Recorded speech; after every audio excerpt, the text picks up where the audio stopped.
आप सभी को प्रणाम। जय श्री राम। मैं हूं ललन ठाकुर बिरगा नेपाल से।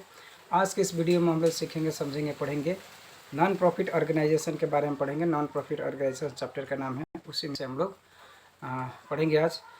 तो एक सोल ट्रेडिंग कंपनी रहता है, एक पार्टनरशिप कंपनी रहता है, जॉइंट स्टॉक कंपनी रहता है। तो ये पार्टनरशिप हो गया, sole trading company, joint stock company हो गया। ये सब जितने भी कंपनी है, तो इस सब कंपनी का प्रॉफिट ऑर्गेनाइजेशन कहा जाता है। इनका एक उद्देश्य रहता है कि पैसा प्रॉफिट कमाना है, नाफा कमाना है, गेन कमाना है। ऐसा ऑर्गेनाइजेशन होता है। एक नॉन प्रॉफिट ऑर्गेनाइजेशन होता है जिसका उद्देश्य रहता है नाफा कमाना नहीं, सिर्फ सेवा प्रदान करना।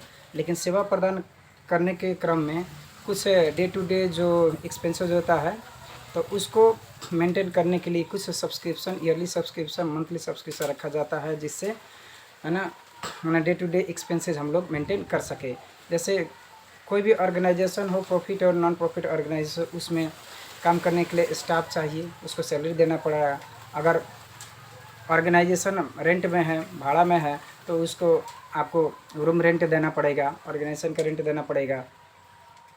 उसके बाद में इलेक्ट्रिसिटी बिल देना होगा, वाटर बिल देना होगा, इंटरनेट बिल देना होगा, व्हीकल में जो एक्सपेंसेस होता है सबको देना पड़ता है। तो जितने सारे एक्सपेंसेस होते हैं, तो उसको हम लोग को पेमेंट करना पड़ता है। उसके लिए कुछ हम लोग पैसा लेते हैं ईयरली और मंथली रूप से, जो कि नॉन प्रॉफिट ऑर्गेनाइजेशन संचालन किया जा सके।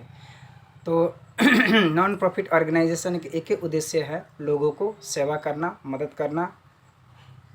जैसे हॉस्पिटल का काम क्या होता है, लोगों को सेवा देना, उस बाबत कुछ कम पैसा रहता है, रसीद के लिए पैसा लिया जाता है। ठीक है, तो चलिए देखते हैं meaning and definition, meaning of non profit organization with example.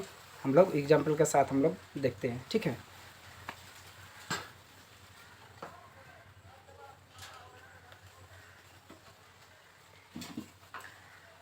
ये meaning of non profit organization with examples. ठीक है, अब आते हैं यहाँ।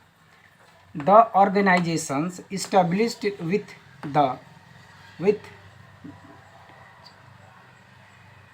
with the aim of rendering or providing services and not to earn profit is called non-profit organization or non-profit making organization और non trading concern. इसको हम लोग नाम से बोलेंगे non profit organization, non profit making organization, not trading concern हम लोग कह देंगे। Example of non profit organization are as follow, इस प्रकार से है। जैसे रेड क्रॉस हो गया, red cross society, save the children, government and school, college, university, night school, museums, government and hospital, health care organization, medical research centre, Greenpeace, world life fund, food bank, homeless shelters, global health and education, medical, humanitarian add, environmental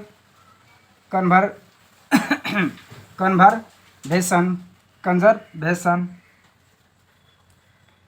local charity, community centres, education foundation, local charity, community centres, education foundation.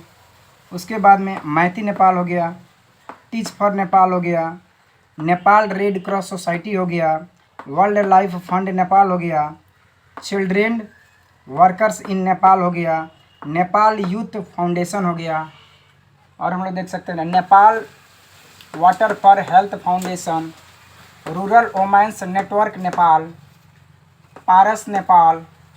उसके बाद में the small world help Nepal network, medical associations, Nepal medical association, Nepal society of professional engineers, Nepal bar association, national education association, institute of electrical and electronics engineers, Nepal engineers association, Nepal nursing council, Japanese language teachers association Nepal, दूरा student society Chitwan हो गया, volunteers initiative Nepal, Kopila Nepal,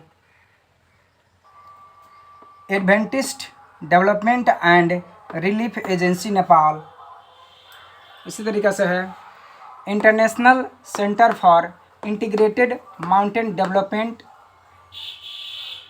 soul Nepal, soul Himal, non resident Nepal association, NGO federation of Nepal, Nepal association for global cooperation, जैसे church हो गया, Musk हो गया, church हो गया, मस्जिद हो गया, टेम्पल मंदिर, आश्रम्स हो गया, बिद्रा आश्रम, meditation centres, justice community centres, religious school.